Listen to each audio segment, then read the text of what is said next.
और मारिया साहबा और मोहसिन साहब, आप दोनों तो साइकेट्रिस्ट हैं, है ना? मेंटल हेल्थ के मशवरे देते हैं लोगों को। तो हमारा सेगमेंट है कैथारसिस।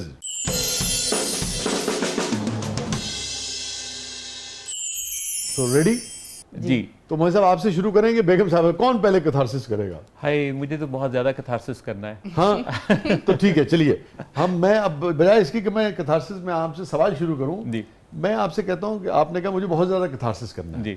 तो क्या कैथारसिस करना चाहते हैं?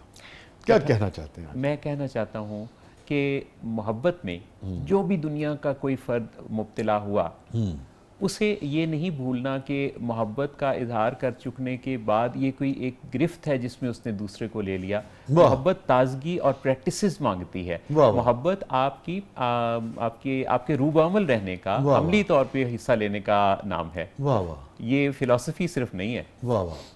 तो मोहब्बत में यानी कि जकड़ना नहीं चाहिए। नहीं। तो ये सिर्फ कैथारसिस है कि पैगाम भी है कहीं?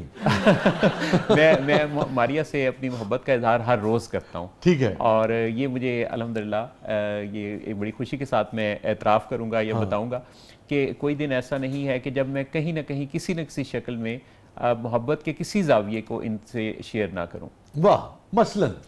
मसलन कोई खूबसूरत गीत सुनता हूँ तो ये याद आती हैं। हाँ। कोई शायरी पढ़ता हूँ, ये तशरीफ़ रखती हैं। इनसे आप पूछ सकते हैं कि ऐसी कोई भी पसंद आने वाली, दिल की धड़कन तेज़ कर देने वाली कोई भी जो चीज़ है, वाह वो मैं सबसे पहले इनसे शेयर करता हूँ। वाह।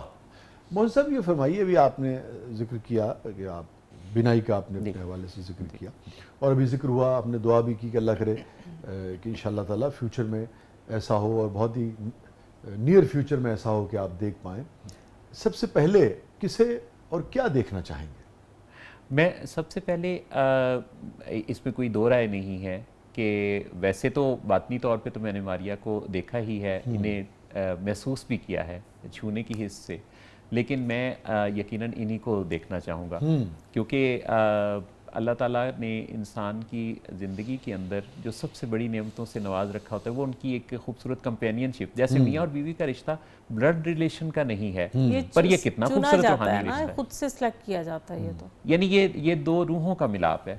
आपने फरमाया कि आप इनको सबसे पहले देखना चाहेंगे, इंशाअल्लाह ऐसा होगा, अल्लाह ने चाहा। और मनाजिर में क्या देखना चाहेंगे? मैंने मनाजिर देखे हैं। मुझे पेंटिंग्स का शौक था, आसमानों पर उड़ते परिंदे, खुद मैंने पेंटिंग्स की। मैंने तुलुओ गुरूब के मनाजिर देखे। रोड्स पर मैंने ट्रैफिक देखी।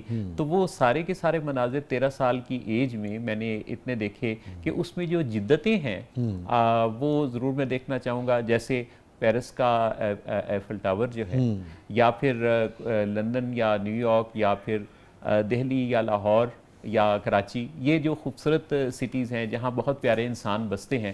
मेरी ख्वाहिश है कि अगर आई साइड की कोई शक्ल ऐसी बने, जो कि मुझे पूरा यकीन है कि ऐसा मरहलावार हो रहा है, तो मैं इन सारे शहरों में बसते हुए इंसानों की ज़िंदगियों को देखना चाहूँगा।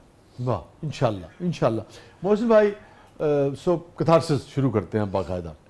Any regret in life? पछतावा ये है कि शायद देर से ज़िंदगी को समझना शुरू किया। मुझे लगता है कि अगर मैं बहुत पहले वो रोशनी जो अब इस वक्त विजदान की अल्लाह ने अता कर रखी है, अगर ये होती तो बहुत सारा वक्त ज़ाया होने से बच जाता। मैंने अपनी ज़िंदगी में बहुत अपॉर्चुनिटीज़ पाई, लेकिन शायद उतना मैं अवेल नहीं कर सका और अपने आप को उतना लिख नहीं सका, ब्रॉडकास्ट नहीं कर सका, जितना कुछ मुझे इस कायनात से ग्रैब करने का मौका मिला था। मोहतरमा, कभी किसी चीज़ पे गिल्ट महसूस होता है? मुझे ये पछतावा होता है कि मेरे फादर का एक्सीडेंट हुआ और वो बेड पे रहे 1 साल, और क्योंकि उनकी सिर्फ फेस मूव कर सकता था, बाकी उनकी बॉडी मूव नहीं कर सकती थी। लेकिन मैं अपने घर की इतनी मसरूफियात में थी, मोहसिन की मसरूफियात, और मेरे अपने बच्चे भी छोटे थे, कि मैं उनकी ज़्यादा केयर नहीं कर पाई। मैं वो ड्यूटीज़ नहीं दे पाई जो मेरे बहन भाई देते थे उनके साथ। एक दिन में उनको देख रहा है, एक रात में देख रहा है, तो मुझे ये थोड़ा सा होता है कि मैं अपने घर की मसरूफियात को लेके, वे मुझे, मेरे पेरेंट्स इतना कहते भी नहीं थे, उसे पता था कि मेरी रिस्पॉन्सिबिलिटीज़ हैं। तो मुझे ये पछतावा होता है कि मैं वहाँ पे वो सर्विसेज नहीं दे सकी जो कि मुझे एक औलाद होने की शक्ल में देनी चाहिए थी।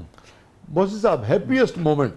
वो लम्हा जब मेरी अम्मी को मेरी शादी के हवाले से इत्मीनान और अल्लाह का शुक्र का वो जुमला जब उन्होंने कहा कि मुझे आज ये एहसास हो रहा है कि तुम एक बहुत खूबसूरत ज़िंदगी का आगाज़ कर रहे हो, माशाल्लाह। मारिया के साथ मेरी ज़िंदगी के पहले दिन की ये बात है, और उनकी आंखों में आंसू और लब पर दुआएं थीं, और वो बहुत ही ज़्यादा इसमें सरशार थी। तो मैं उनकी सरशारी से जो मैंने कैफियत पाई वो आज तक किसी दूसरी कैफियत में नहीं वाह, पाई। तो जो माँ की खुशी थी उसने, या इत्मीनान था जी। उसने आपको बहुत खुशी दी उस लम्हे ने, अल्हम्दुलिल्लाह। है ना जी। मोहतरमा? हैप्पीएस्ट मोमेंट आपकी ज़िंदगी का? जब जाहिर है कि मेरी फर्स्ट बेबी दुनिया में आया था तो मैं बहुत खुश थी, और बहुत से खदशात लोगों के थे कि पता नहीं इनके औलाद भी होगी कि नहीं, अरे, अच्छा। या फिर हेल्दी होगी कि नहीं। और माशाल्लाह अल्लाह ताला ने 2 बेटे दिए, और बहुत माशाल्लाह फिट जा हाँ, रहे हैं, माशाल्लाह, हेल्दी। माशाल्लाह, अल्लाह ताला। और उन्होंने एक नाम अपना बनाया और शनाख्त बनाई, और उनकी हम परवरिश हत्तुल वसा कोशिश की कि अच्छी कर सकें। मोहसिन नवाज साहब की ज़िंदगी का सबसे गमगीन लम्हा? मेरे मालिक ने मुझको चाहतों की सल्तनत दे दी, मगर माँ की मोहब्बत का खसारा साथ रखा है। हाँ, ये तो मेरा शेर है। जी, आप ही का शेर है। अच्छा। तो आपने मेरी तर्जुमानी की। अम्मी और बाबा जी की रुखसती, उनका दुनिया से जाना, ये मेरे लिए बहुत बड़ा सदमा था। लेकिन फिर वो ख्वाबों में आने लगे, वो हर हफ्ते मुझसे मुलाकात करते हैं, वो महसूस रहते हैं। उनकी याद का आना भी ये एक सिग्नल है कि वो जहाँ कहीं हैं वो मुझे राब्ते में भी रहते हैं और मेरे ख्वाबों में भी आते रहते हैं। वाह, मेरे मौला ने मुझको चाहतों की सल्तनत दे दी। मोहसिन साहब, सबसे तल्ख तरीन याद ज़िंदगी? बहुत कोई ऐसा तल्ख वाक़या तो नहीं है, लेकिन मुझे याद है कि कोई 26-27 साल पहले एक बहुत बड़े आला ऑफिसर थे, तो वो मुझे मिले। ये कोई यानी कि 27 ईयर्स बैक की बात है। ठीक। तो वो कहने लगे कि हाफिज़ साहब क्या हाल है? तो मैंने उनसे कहा कि मेरा जो नाम है वो ये है, तो आप मुझे नाम से भी मैं अपना तारुफ करवाए देता हूँ। कह लेंगे नहीं, जो ज़्यादातर जो लोग देख नहीं सकते वो चूँकि पहले हिफ्स करते हैं, तो इसलिए मैंने आपको हाफिज़ साहब कहा कि होते तो ज़्यादातर यानी वो हिफ्स करने के बाद ही दुनिया में फंक्शनल, इस तरह की उन्होंने बात की।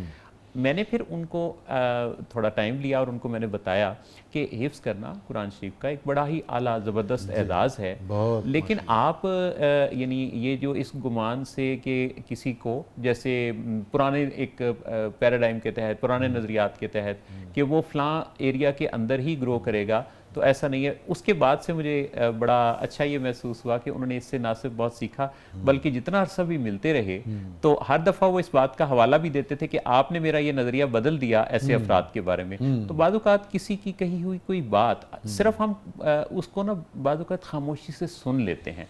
मेरा ये ख्याल है कि अगर बात करने के लिए अल्लाह ने आपको ज़बान और अल्फाज से नवाज रखा है तो आपको उस बारे में बात ज़रूर करनी चाहिए, क्योंकि यही तो ज़िंदगी है कि जिसमें हम एक दूसरे के साथ नज़रियात शेयर करके और फिर कोई नया ख्याल, नया आइडिया इस दुनिया को देते हैं। उनके रवैयों में, उनके ख्यालात में हम तब्दीली भी ला सकते हैं, असरअंदाज भी हो सकते हैं। जी, क्योंकि बड़ी अहम बात है, जैसे कि आपने फरमाया कि इससे बड़ा एजाज़ क्या होगा इंसान के सीने में कुरान महफूज हो।